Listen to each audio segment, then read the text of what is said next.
Good morning, friends, students. So, we are learning the redox reactions.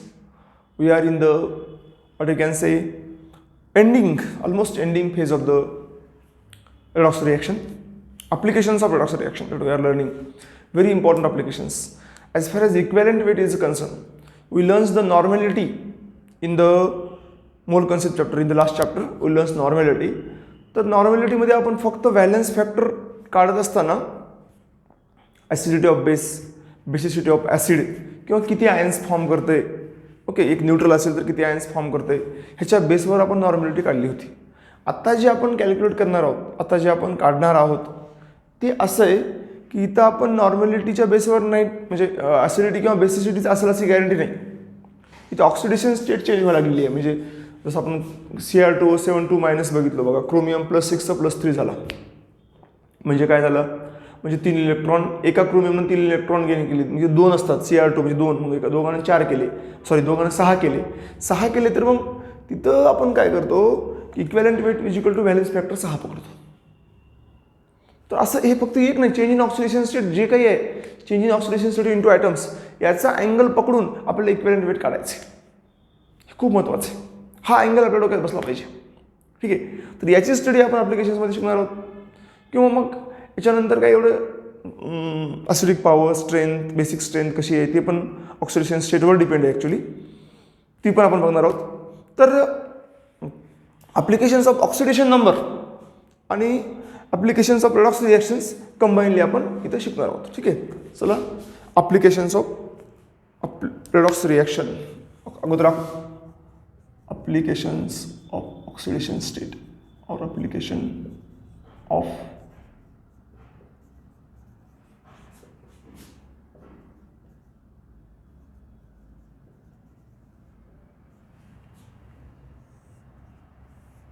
Oxidation number, oxidation नंबरचे applications. ठीक आहे, तर बघा सगळ्यात अगोदर कोणतं ॲप्लिकेशन आहे, सगळ्यात आहे to compare the strength of acid and base.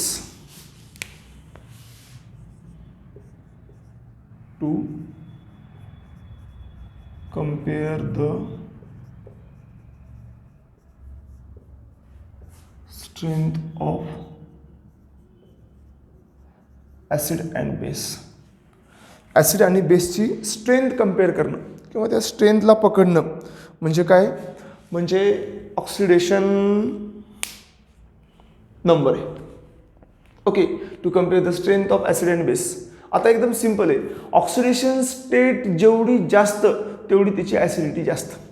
म्हणजे तुम्ही असं म्हणू शकता की ॲसिडिटी म्हणजे काय, आपण मोस्टली H+ आयनमध्ये काउंट करतो बरं का, परंतु प्रत्येक वेळेस H+ आयनमध्येच काउंट करू शकत नाही.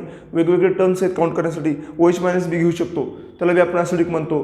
इलेक्ट्रॉन पेअर बी घेऊ शकतो, त्याला बी आपण ॲसिडिक म्हणतो. असं खूप सारे आहेत. ठीक आहे, acidity is directly proportional to, हे सिम्बॉल डायरेक्टली प्रोपोर्शनल आहे बरं का, directly proportional to oxidation state. म्हणजे ज्याची ऑक्सिडेशन स्टेट जास्त तो जास्त acidic. Acidity is directly proportional to oxidation state, ते एक आहे. दुसरं आहे basicity. It is inversely proportional to, basicity is inversely proportional to, कशाची इनव्हर्सली प्रोपोर्शनल आहे basicity, basicity is inversely proportional आहे ऑक्सिडेशन नंबरची. Okay, basicity is inversely proportional to oxidation number. म्हणजे बेसिसिटी डायरेक्टली प्रोपोर्शनल आहे ना, basicity is inversely proportional to oxidation state. Obviously कारण acidity असेल त्याच्या उलटीच बेसिसिटी असते, ऑक्सिडेशन स्टेट.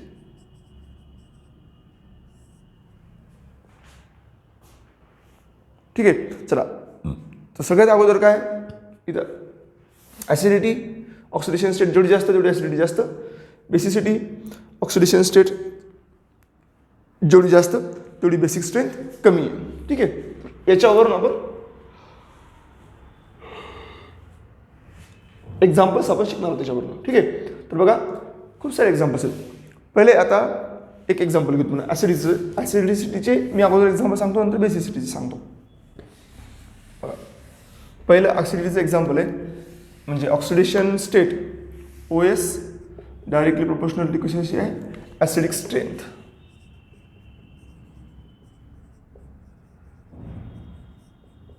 फॉर एक्झाम्पल बघा,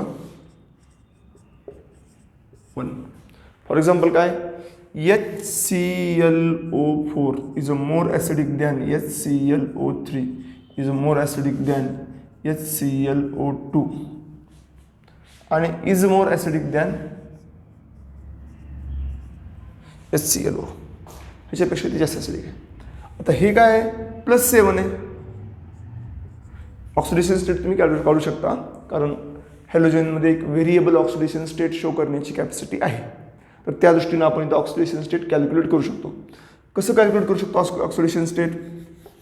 बघा, सगळ्यात महत्त्वाचं काय, सगळ्यात महत्त्वाचं ऑक्सिडेशन स्टेट. ह्याचं आता मी एक काढून देतो, बाकीचं तुम्ही समजू शकता मी कॅल्क्युलेट केलं तर. बघा, HClO4 ह्याची काढायची आहे मला. मी काय करणार, ह्याचा चार्ज काय 0, H का असते +1, कारण एकच आहे तर काही गरजच नाही. +1 plus ClCx plus 2 into 4 into, कारण 4 आहेत ना ऑक्सिजन, 4 इंटू एकाचा चार्ज -2 ब्रॅकेटमध्ये -2. काय झालं मग हे बघा, +1 plus x minus 8 equal to 0. हे -8 + 1 -7, पुढे जाऊन काय झालं +7 x इक्वल टू +7, म्हणजे हे आहे +7. चला ठीक आहे. तर अशा प्रकारे याची ऑक्सिडेशन स्टेट आहे +7. याची ऑटोमॅटिकली +5 येते. तुम्ही काढून बघा याच पद्धतीनं, आता जे मी पद्धतीनं काढलेली आहे. किंवा तुम्हाला हे मागं पण खूप वेळ सांगितलेली मी, हीच पद्धत तुम्ही यूज करणार सुद्धा आहात भविष्यामध्ये सुद्धा, जे आपण आत्तापर्यंत काढलेलं. इथं +3 आणि इथं प्लस ह्या हॅलोजनची, या क्लोरीनची +1. म्हणजे बघा, ऑक्सिडेशन स्टेट जास्त, ॲसिडिक स्ट्रेंथ जास्त, हे इथं प्रूव्ह झालं. आता हेच म्हणणं आहेत, असे बरेच आहेत. H2N2O2 दुसरं एक्झाम्पल. ह्याची ॲसिडिक स्ट्रेंथ सगळ्यात कमी आहे. कसं काय कमी आहे? कारण त्याची ऑक्सिडेशन स्टेट सगळ्यात कमी आहे. आता बघा दुसरं काय आहे, ह्याच्यापेक्षा जास्त आहे HNO2, ह्याच्यापेक्षा जास्त आहे HNO3. ठीक आहे, +5. ह्याची ऑक्सिडेशन स्टेट आहे +3. याची बघा किती येईल, 2x आहे ना. आता समजा मला याची माहीत नाही आहे, ओके, तर मी काढू शकतो, एकदम सिम्पली काढू शकतो. कसं काढू शकतो? चला, मला नायट्रोजनची काढायची. किती पकडली मी? 2x प्लस हायड्रोजन 2 आहेत ना, 2 + 1 एकाचा चार्ज आहे. ऑक्सिजन किती येतं? 4 आहेत, 2 येतं, चार्ज -4 होईल, म्हणजे +2 इंटू -2 इक्वल टू 0. बरोबर आहे. चला, काय होईल? 2x प्लस +2 -4 इक्वल टू 0, म्हणजे 2x इक्वल टू हे -2 होईल, +2 -4 -2, पुढे जाऊन +2 होईल, +2 आणि x इक्वल टू +1, म्हणजे याची ऑक्सिडेशन स्टेट आहे +1. म्हणून हा सगळ्यात कमी ॲसिडिक आहे. बघा, हे मुद्दा मी असं उलटं केलं आहे, कारण +7 जास्त आहे ना, ऑक्सिडेशन स्टेट जास्त, ॲसिडिटी जास्त. ऑक्सिडेशन स्टेट कमी, ॲसिडिटी कमी. हे आपण जस्ट रिव्हर्स केलं, कॉन्व्हर्स करून इथं लर्न करतोय. चला, आता आपण काय करणार आहोत? हे झालं ॲसिडिक स्ट्रेंथ. असे खूप सारे एक्झाम्पल्स आहेत ॲसिडिक स्ट्रेंथचे. ठीक आहे. आता एक एक्सेप्शन आहे बघा ॲसिडिक स्ट्रेंथचं, खूप महत्त्वाचं आहे. एक्सेप्शन्स हे तर मी मोडतो, तुम्हाला लक्षात आलं असेल. ॲसिडिक एक्सेप्शन कोणते माहिती आहे का? तिसरं आहे ह्याच्यामध्ये H3PO4. H3 आपल्याला असं वाटतंय, एक्सपेक्टेड काय बघा, H3PO3 आणि H3PO2. आपल्याला बघा याची ऑक्सिडेशन स्टेट आहे +5, याची आहे +3 आणि याची आहे +1 ऑक्सिडेशन स्टेट. मग according to oxidation state acidic strength काय? ऑक्सिडेशन स्टेट जास्त, ॲसिडिक स्ट्रेंथ जास्त. आपल्याला एक्सपेक्टेड आहे. It is expected. What is this? Expected acidic strength आहे. एक्सपेक्टेड आहे, असं होतं, एक्सपेक्टेड आहे. परंतु हे रॉंग आहे, एक्सेप्शनमध्ये चुकीचं आहे. हे का माहिती आहे का? कारण ह्याचं स्ट्रक्चर हे मॅटर करतं. स्ट्रक्चर कसं आहे बघा, P∪O, इथं सगळे OH आहेत, OH आणि P∪O, इथं OH इथं एक OH आणि एक H, कारण एक O कमी झाला बघा, इथं O4 होता O3. हा जो pH बॉन्ड आहे तो पोलार आहे. हा जो pH बॉन्ड आहे तो पोलार आहे, सॉरी नॉन पोलार आहे, पोलार नाही. हा जो pH बॉन्ड आहे ना तो pH बॉन्ड कसा आहे माहिती आहे का? pH bond is a non polar and this non polar pH bond is actually non polar. आणि हा जो नॉन पोलार pH बॉन्ड आहे ना तो ॲसिडिक स्ट्रेंथच रिव्हर्स करतो. तो काय करतो? कारण आता बघा आपल्याला काय पाहिजे? स्टेबिलिटी पाहिजे. हा H+ गेला की स्टेबिलिटी मायनस मायनस मायनस, हे इलेक्ट्रॉन डिफिशियंट इकडे मायनस, म्हणजे इथला जो H+ गेल्यानंतर O- होतो, तो O- तो इकडे ओढतो. ओके, खेचतो तो O-ला. आणि तो O- का खेचतो? कारण इथं म्हणजे हे व्हायला लागतं, इलेक्ट्रॉन डिफिशियन्सी आहे म्हणून खेचतो. आता इथं काय प्रॉब्लेम आहे माहिती आहे का? इथलं इलेक्ट्रॉन डिफिशियन्सी आहे. आता इथला H+ जर गेला तर बघा हा H+ गेला तर हा जो मायनस आहे हा मोर स्टेबिलिटी करतो त्याला. कोणता? हा H वाला किंवा हे बाकीचे वाले, कारण बाकीचे बॉन्ड पण पोलार आहेत, त्यामुळं जास्त पोलॅरिटी डेव्हलप होते. इथं कमी होते. आणि इथली स्टेबिलिटी ही इथल्यापेक्षा कधीतरी जास्त आहे, ह्याच्यापेक्षा पुढची स्टेबिलिटी जास्त आहे. म्हणून आपण जे एक्सपेक्ट करतो त्याच्यापेक्षा इथं ऑर्डर उलटी आहे. म्हणजे H3PO2 more acidic than H3PO3 is more than H3PO4, हे इथं आपल्याला पाहायला मिळतं. हे अनएक्सपेक्टेड आहे, परंतु हे करेक्ट आहे. जरी हे अनएक्सपेक्टेड असलं तरी ते काय, ही जी ॲसिडिक स्ट्रेंथ आहे ती काय, ती करेक्ट आहे. I hope you are understanding this. More oxidation state, more acidic strength, फक्त एक्सेप्शन ही आहे, ते तुम्हाला मी आता सांगितलेले. चला आता दुसरं आहे बेसिक स्ट्रेंथ. बेसिक स्ट्रेंथ आपण डोकं लावू शकतो, म्हणजे ज्याची ऑक्सिडेशन स्टेट जास्त तो कमी बेसिक. एक्झाम्पल असे खूप सारे येतात बघा. बेसिक स्ट्रेंथ, आता इथं आपण दुसरं काय शिकलो हे oxidation state inversely proportional to basic strength.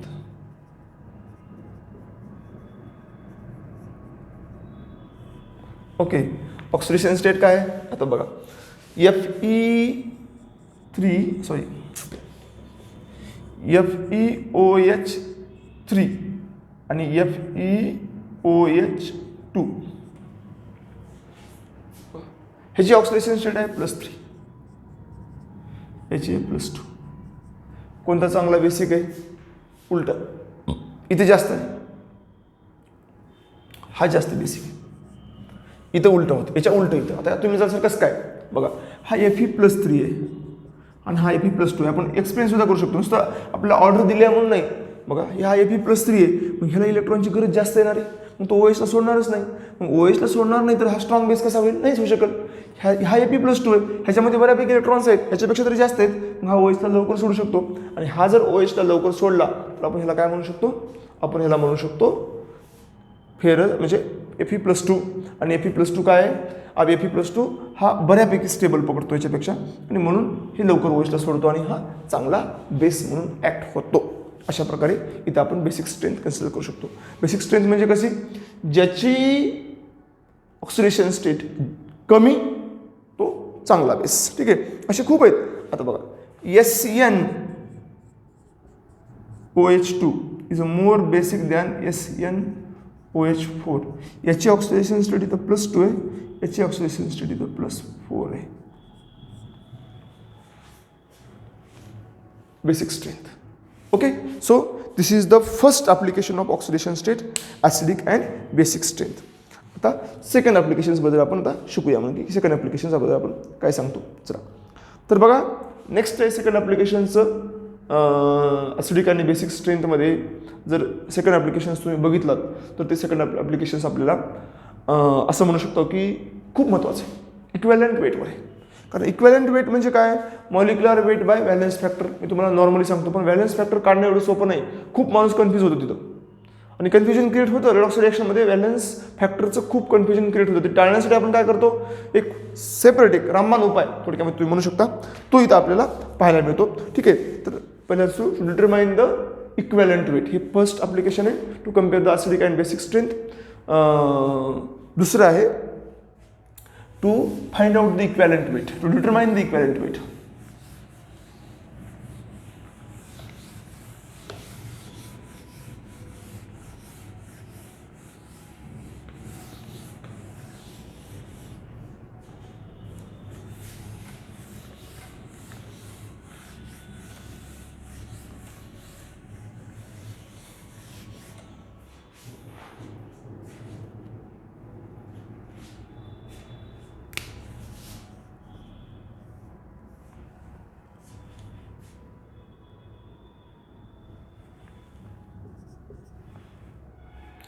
To determine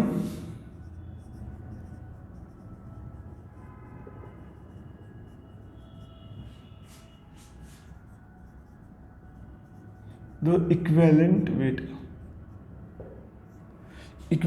determine करणे, डिटरमाइन द इक्विवेलेंट वेट. ठीक आहे, इक्विवेलेंट वेट डिटरमाइन आपण कसं करू शकतो किंवा आपल्याला कसं करता येतं त्याची स्टडी आपल्या इथं करायची. Determine the equivalent weight. सगळ्यात पहिलं इक्विवेलेंट वेटची स्टडी आहे, सगळ्यात सिंपल म्हणू शकतो मित्रांनो. सगळ्यात पहिली इक्विवेलेंट वेटची स्टडी आहे की आपण व्हॅलन्स फॅक्टर काय म्हणतो आपण, equivalent weight equal to molecular weight V factor. V factor म्हणजे काय, त्यालाच आपण व्हॅलन्स फॅक्टर असं म्हणतो किंवा एन फॅक्टर सुद्धा म्हणतो. तो कसा काढायचा रेडॉक्स रिॲक्शनमध्ये, कारण रेडॉक्स रिॲक्शनमध्ये प्रत्येकाची ऑक्सिडेशन स्टेट चेंज व्हायला लागली आहे. त्याचा विचार करून आपण इथं काय करतो, आपण इथं equivalent weight molecular weight calculate करतो. तर बघा, समजा जर ऑक्सिडंट असेल, ऑक्सिडंट म्हणजे दुसऱ्याचं ऑक्सिडेशन करणार, oxidizing agent, oxidant. Okay, oxidant काय करतो, दुसऱ्याचं ऑक्सिडेशन करतो, म्हणजे स्वतः इलेक्ट्रॉन गेन करतो, ऑक्सिडंट. आता बघा, हा एक नवीन शब्द तुम्हाला वाटेल बरं का, ऑक्सिडंट म्हणजे ऑक्सिडायझिंग एजंटला शॉर्टमध्ये ऑक्सिडंट म्हणलेले. ऑक्सिडंट काय करतो, ऑक्सिडंट ऑक्सिडायझेस अदर म्हणजे गेन इलेक्ट्रॉन. इलेक्ट्रॉन काय करतो, तो गेन इलेक्ट्रॉन गेन करतो. मग आता याचं जर इक्विवेलेंट वेट बघितलं तुम्ही, equivalent weight equal to molecular weight, तो जर ऑक्सिडंट असेल तर equivalent weight of oxidant, equivalent weight of oxidant तुम्ही बघितलो, जर ऑक्सिडंटचं काढायचं म्हटलं तर कसं करणार, इक्वल टू त्याचं जे काय ते molecular weight divided by number of electron gain by oxidant. ऑक्सिडंटनं किती इलेक्ट्रॉन गेन केले त्याच्या 1 मोलनं. ओके, म्हणजे number of electron gain by 1 mole of oxidant. एका मोलनं किती इलेक्ट्रॉन गेन केले त्याची संख्या. आता समजा ऑक्सिडंट आपल्या इथं फॉर एक्झाम्पल घेतो मी, फॉर एक्झाम्पल Cr2O7 2 मायनस, हा काय झाला 2Cr+3 झाला. बघा हे +6 +3 झाला, म्हणजे एका क्रोमियमनं किती इलेक्ट्रॉन केले, 3 इलेक्ट्रॉन गेन केले, दोघांनी किती केले, 6 इलेक्ट्रॉन गेन केले.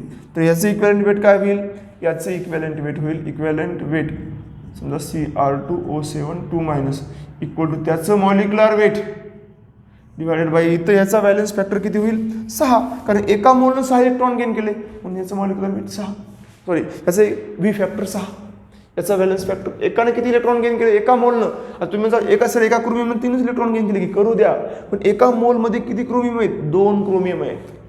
एका मोलमध्ये किती क्रोमियम आहेत, 2 क्रोमियम आहेत, 2 क्रोमियमनं 6 इलेक्ट्रॉन गेन केले. ओके, तर अशा प्रकारे याचं मॉलिक्युलर वेट आपण इक्विवेलेंट वेट आपण मॉलिक्युलर वेट डिवाइड बाय 6 करतो. मॉलिक्युलर वेट तुम्ही क्रोमियमचं आणि ऑक्सिजनचं करून काढू शकता. आता असंच आहे रिडक्टंट. जसं ऑक्सिडंट आहे ना तसं रिडक्टंट आहे.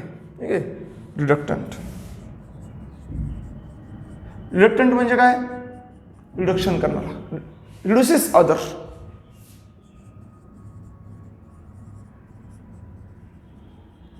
त्याला म्हणतो लॉस ऑफ इलेक्ट्रॉन, हा इलेक्ट्रॉन लॉस करतो. तर याचं इक्विवेलेंट वेट कसं काढायचं, equivalent weight equal to equivalent weight of reductant equal to काय होते, याचं मॉलिक्युलर वेट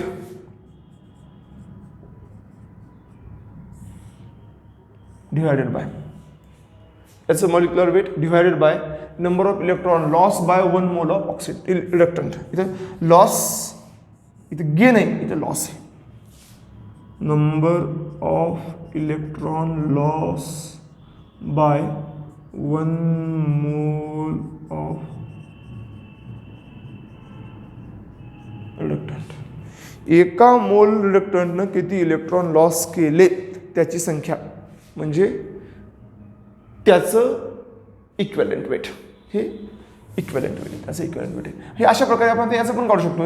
रिड्युसिंग एजंट घ्यायचा, त्याने किती इलेक्ट्रॉन गेन करायला लागलाय, सॉरी लॉस करायला लागलाय, ह्यानं गेन केलं ना, ह्यानं 6 इलेक्ट्रॉन गेन केले, तर प्लस 6 लिहिणं चुकीचं, इकडे लिहा फक्त प्लस 6 बरं का.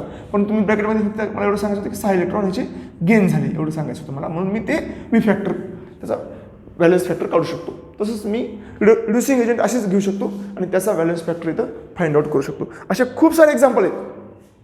आता कधी कधी काय होतं माहिती आहे का, एका आयटमला पकडावं लागतं. ह्याच्यापेक्षा बी ह्याला शॉर्ट जर करायचं म्हटलं तर तुम्ही व्हॅलन्स फॅक्टर असं बी काढू शकतो बरं का. व्हॅलन्स फॅक्टर इक्वल टू, हे खूप इंटरेस्टिंग आहे बरं का. व्हॅलन्स फॅक्टर इक्वल टू एक आता मला फक्त क्रोमियम पकडायचं आहे, क्रोमियम. तर मी काय करतो, चेंज इन फायनल क्रोमियमची ऑक्सिडेशन स्टेट आणि इनिशियल क्रोमियमची ऑक्सिडेशन स्टेट यांचा डिफरन्स, म्हणजे difference in OS of element और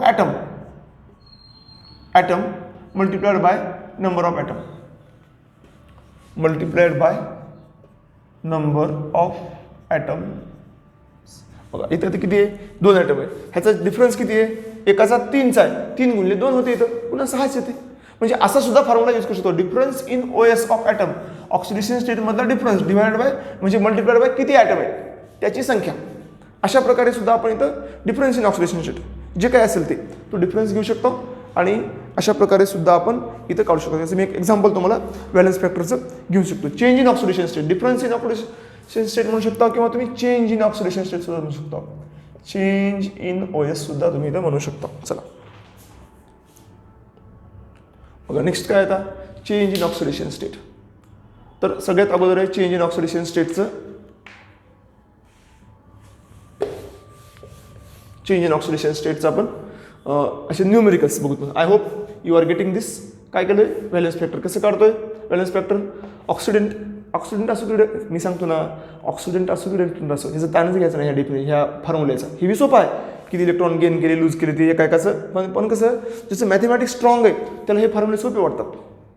कारण एक मोल पकडायचा, एका मोलनं किती इलेक्ट्रॉन इथं गेन केले, 6 केले, मग 6नं डिवाइड करायचं, हे सोपं आहे. जसं मॅथमॅटिक्स बी वीक आहे, त्यानं काय करायचं, बाबा एक एलिमेंट पकडला, किती क्रोमियम, एकाचं ऑक्सिडेशन स्टेट किती झाली चेंज, इथं +6 होती, इथं +3 झाली, म्हणजे 3 इलेक्ट्रॉन गेन केला, म्हणजे इथं त्यानं 3 इलेक्ट्रॉन गेन केला, हे पक्का झालं. 3 इलेक्ट्रॉन गेन, चला म्हणजे डिफरन्स झाला 3, किती क्रोमियम येतं 2, 3 गुणिले 2 6, म्हणजे एकदम ॲव्हरेज मॅथमॅटिक्स. जसं बायोलॉजीची मुलं, मोस्टली नीटच्या मुलांसाठी हे खूप महत्त्वाचा विषय की आपल्याला वाटतं मॅथमॅटिक्स वीक आहे, पण नसतं. पण उगो आपला भ्रमच झालेला असतो नीटच्या मुलांचा की मॅथमॅटिक्स वीक आहे आपलं. तसं काहीच नसतं.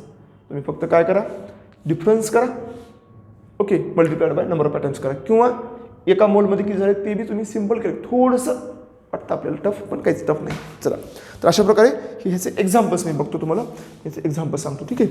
तर बघा याचे एक्झाम्पल्स काय,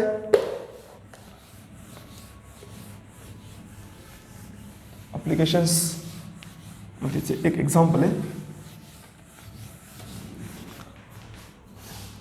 VO Fe2O3.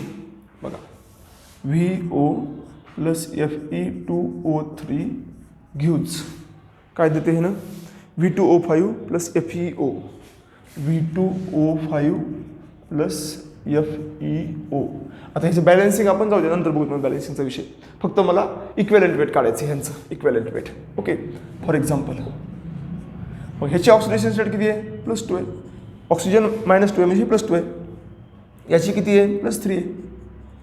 कारण बघा ना, 2x - 2 × 3 म्हणजे -6, 2x - 6 = 0, म्हणजे x = काय आहे, +6 डिवाइड बाय 12 म्हणजे 0, 3 होऊन जाईल. फेरसची +3.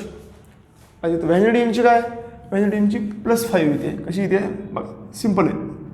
व्हॅनिडियमचं काय x आहे, किती आहे व्हॅनिडियम, 2x - 2 × 5 = 0, -5 पुढे जाऊन +5 × 2 = 10, -5 आणि 2 म्हणजे -2 × 5 -10 पुढे जाऊन +10 म्हणजे 2x = 10, x = 5. ओके, आणि हे झालं Fe पुन्हा +2. म्हणजे बघा आता मला ताण घ्यायचं नाही काहीच, किती इलेक्ट्रॉन गेन केले ते काढायचे, एकदम सोपं आहे. ऑक्सिडेशन स्टेट तर मला कळली. ओके, आता मी काय करतो, valence factor equal to difference in oxidation state, +2 होती +5 झाली, 3. डिफरन्स इन ऑक्सिडेशन स्टेट काय, ऑफ अन ॲटम 5 मायनस 3 केला 2 केला काय किंवा काही डिफरन्स तू इथे काही चार्जचा विषय नाही, काही बी चार्ज झाला तर आपण त्या नंबर्स कन्सिडर करणार आहोत, ठीक आहे. कारण कधी कधी इलेक्ट्रॉन लॉस होतात. आता इथे इलेक्ट्रॉन 5 मायनस 2 3 होते, कधी कधी उलटं झालं तर 2 मायनस 5 मग -3 होते. -3 झालं तर ते नंबरच आहे, आपण 3च पकडतो, मायनस प्लसचं काही घेणं नाही इथं, ठीक आहे. मग इथं मी पकडलो change in oxidation state 3. Simple आहे. चेंज इन ऑक्सिडेशन स्टेट 3 आपल्याला काय म्हणतं ना, नंबर ऑफ ॲटम्स मिळाले. किती ॲटम आहेत व्हॅनिडियमचे? व्हॅनिडियमचे आपल्याला एकच ॲटम पाहायला मिळतो, कारण इथं तुम्ही जसं इकडे दोन इथले बघायचं नाही, रिॲक्टंटचे बघायचे. आपण याचं काढालो. हां, जेव्हा याचं उलटं काढता तेव्हा याचं बघा. आपण इक्विव्हॅलेंट वेट VOचं काढतोय, म्हणजे इंटू 1 म्हणजे याचा व्हॅलन्स फॅक्टर झाला 3. याचं इक्विव्हॅलेंट वेट काय झालं? इक्विव्हॅलेंट वेट इक्वल टू VOचं molecular weight divide by 3 m/3. आता हे झालं VOचं VO. आता याचं Fe2O3चं काढतो या रिॲक्शनमधलं, बरं का, या रिॲक्शनमधलं. हे रिॲक्शन टू रिॲक्शन व्हेरी करू शकतं, कारण ऑक्सिडेशन स्टेट सुद्धा रिॲक्शन टू रिॲक्शन व्हेरी करते. तर याचं काय होईल बरं? हे +3 आहे, हे +2 आहे, म्हणजे एकाने किती इलेक्ट्रॉन हे केले तर डिफरन्स किती आहे? Fe2O3चा बघा valence factor equal to +3 to +2 म्हणजे डिफरन्स आहे 1. पण ॲटम किती आहेत? 2 आहेत, 2 फेरस आहेत, म्हणजे मल्टिप्लाइड बाय 2 करावं लागेल. मग व्हॅलन्स फॅक्टर झाला 2, व्हॅलन्स फॅक्टर 2. मग इक्विव्हॅलेंट वेट काय होईल? इक्विव्हॅलेंट वेट इक्वल टू याचं मॉलिक्युलर वेट सुद्धा मी एमच पकडतो, एम काय असेल ते, M divided by valence factor 2 m/2 झालं. एकदम सिम्पल. अशा प्रकारे आपण खूप साऱ्या कंपाऊंडचा इक्विव्हॅलेंट वेट फाइंड आउट करू शकतो. तर 2 मिनिट आपण काय शिकलो ते रिवाइज करूत. ओके, काय शिकलो? पहिल्यांदा सुरू आपण ॲसिडिक स्ट्रेंथ आणि बेसिक स्ट्रेंथ शिकलो. ॲसिडिक स्ट्रेंथ जेवढी ऑक्सिडेशन स्टेट जास्त तेवढी ॲसिडिक स्ट्रेंथ जास्त. फक्त एक्सेप्शन काय? H3PO4 H3PO3 ते थोडंसं उलटं होते, तिथं ऑक्सिडेशन स्टेट कमी असताना सुद्धा ते जास्त आहे, कारण ते pH बॉन्ड नॉन पोलर असल्यामुळे तो विषय वेगळा होतो. फिर आणि बेसिक स्ट्रेंथ कशी आहे? जेवढी ऑक्सिडेशन स्टेट जास्त तेवढी बेसिक स्ट्रेंथ कमी. नंतर हे काय केलं आपण? ऑक्सिडेशन. पुढचा पॉईंट काय? पुढचा पॉईंट आहे इक्विव्हॅलेंट वेट. इक्विव्हॅलेंट वेट कसं करायचं? किती इलेक्ट्रॉन लूज केलेत किंवा गेन केलेत बाय 1 मोल ऑफ रिड्युसिंग और ऑक्सिडायझिंग एजंट. नंतर असं जर येणं गेलं तर डिफरन्स इन ऑक्सिडेशन करायचा, multiplied by number of atoms in reactant side बघायचं, आणि अशा प्रकारे तुम्ही इक्विव्हॅलेंट वेट काढू शकता. तर हे 2 ॲप्लिकेशन्स आहेत. बाकीचे ॲप्लिकेशन्स आपण पुढच्या क्लासमध्ये बघू.